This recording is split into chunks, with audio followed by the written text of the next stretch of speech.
আসসালামু আলাইকুম। আসমা কিচেনে আরও একবার আপনাদের সবাইকে জানাই স্বাগত। আশা করি আপনারা সবাই খুব ভালো আছেন। আলহামদুলিল্লাহ, আমিও খুব ভালো আছি। আমি আজ নিয়ে এলাম গরুর কলিজা ভুনা রান্নার রেসিপি। আশা করি আমার রেসিপিটা আপনারা প্রথম থেকে শেষ পর্যন্ত দেখবেন। আমার এমন নতুন নতুন রেসিপি পেতে আমার চ্যানেলটিকে সাবস্ক্রাইব করবেন এবং লাইক, কমেন্ট, শেয়ার করবেন। আর যারা অলরেডি আমার চ্যানেলটিকে সাবস্ক্রাইব করেছেন তাদেরকে জানাই অসংখ্য অসংখ্য ধন্যবাদ। আর কথা না বাড়াই, চলুন মূল রেসিপিটা শুরু করা যাক।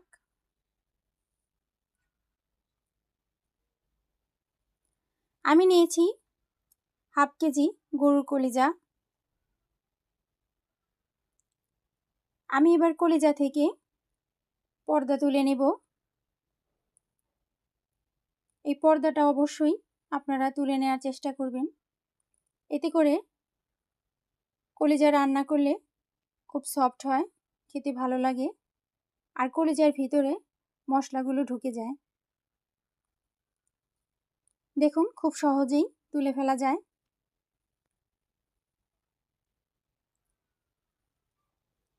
আমি এবার এই কলিজাটাকে খুব ভালো করে ধুয়ে টুকরো করে কেটে নিব।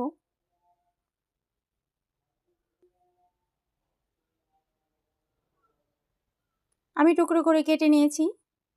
এবার মশলা দিয়ে দেব।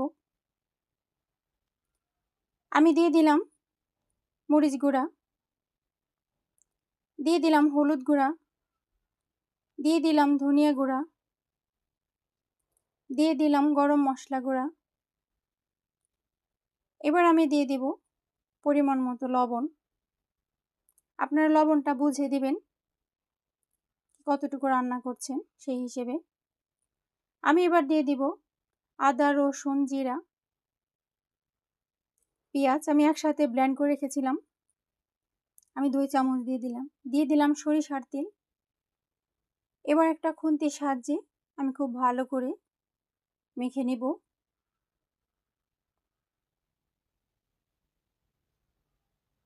খুব ভালো করে মেখে নিতে হবে।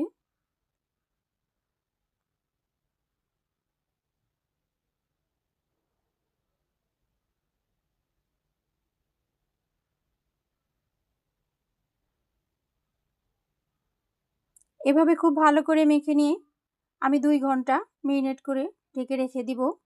এতে করে মশলাগুলো কলিজার ভিতরে ঢুকে সফট হবে, খেতে খুব ভালো লাগবে।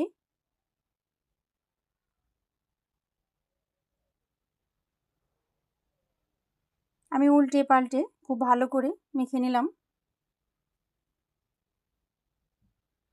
এবার ঢাকনা দিয়ে ঢেকে দিলাম 2 ঘন্টার জন্য। এবার একটা কড়াইতে আমি দিয়ে দিলাম সরিষার তেল। অবশ্যই আপনার সরিষার তেল দিয়ে রান্না করার চেষ্টা করবেন, খাবার টেস্ট ভালো আসবে। দিয়ে দিলাম জিরা ফোড়ন। এবার আমি দিয়ে দিলাম একটা তেজপাতা। তেজপাতাটা চিড়ে দিয়েছি। এবার আমি দিয়ে দিব 1 কাপ রসুন কুচি।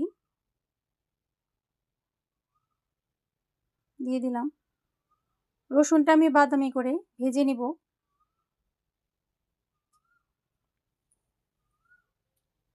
এতে করে ফ্লেভার খুব ভালো আসবে।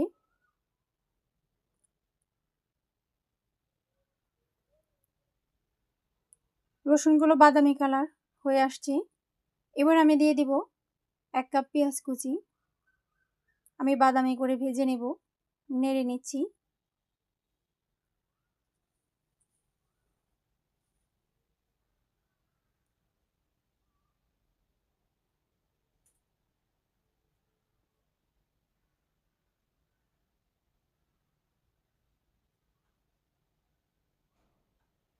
দেখুন, বাদামি কালার হয়ে আসছে।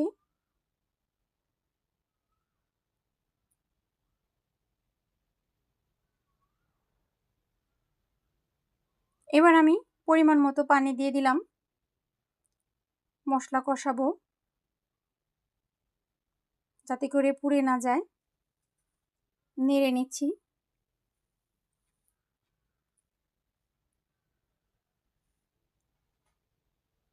আমি দিয়ে দিলাম হলুদ গুঁড়া, দিয়ে দিলাম মরিচ গুঁড়া, দিয়ে দিলাম ধনিয়া গুঁড়া,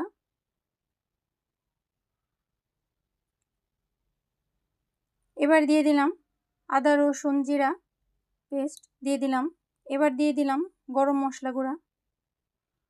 এবার আমি নেড়ে নিব। আমি মশলাগুলো কষিয়ে নিব।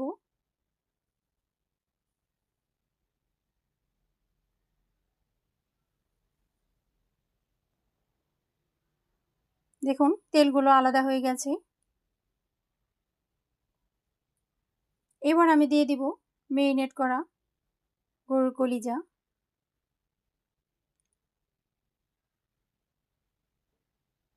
এবার আমি নেড়ে নিব।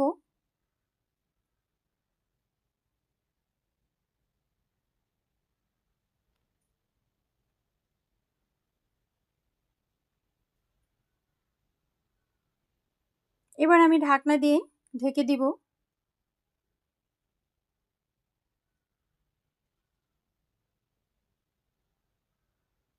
আমি ঢাকনাটা তুলে নিলাম। এবার আমি নেড়ে নিব।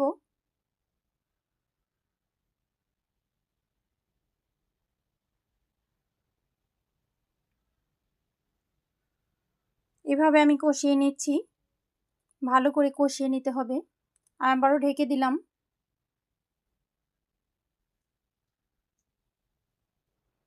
আমি এবার নেড়ে নিব।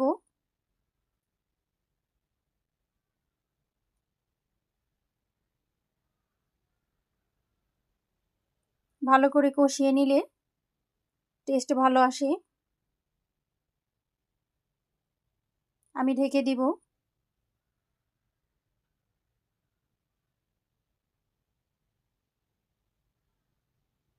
দেখুন ঝোলটা শুকিয়ে গেছে, কষানো হয়ে গেছে। এবার আমি দিয়ে দিব ফুটন্ত গরম পানি। অবশ্যই আপনার গরম পানিটাই দেওয়ার চেষ্টা করবেন, এতে করে খাবার টেস্টটা ভালো আসে,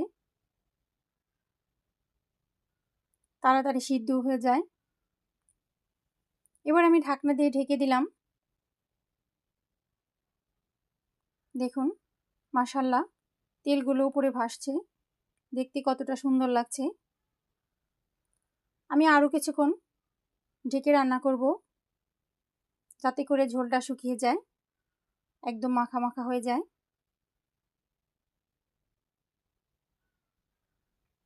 আমি ঢেকে দিলাম।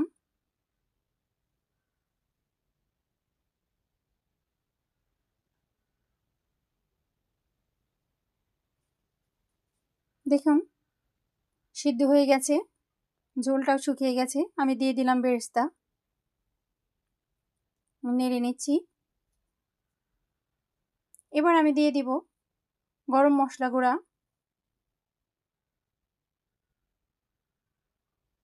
এতে করে খাবারের টেস্ট ভালো আসে, ভালো একটা ফ্লেভার আসে, খেতে ভালো হয়। আমি নেড়ে নিচ্ছি। আমি কিছুক্ষণ দমে রেখে দিব।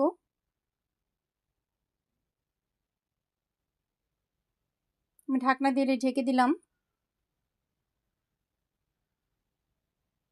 মাশাআল্লাহ খুব ভালো একটা ফ্লেভার আসছে। দেখুন একদম মাখা মাখা হয়ে গেছে, খেতে খুবই ভালো লাগবে।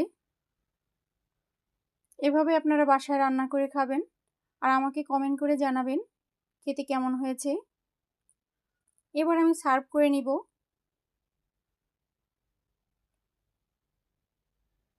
আমি সার্ভ করে নিচ্ছি।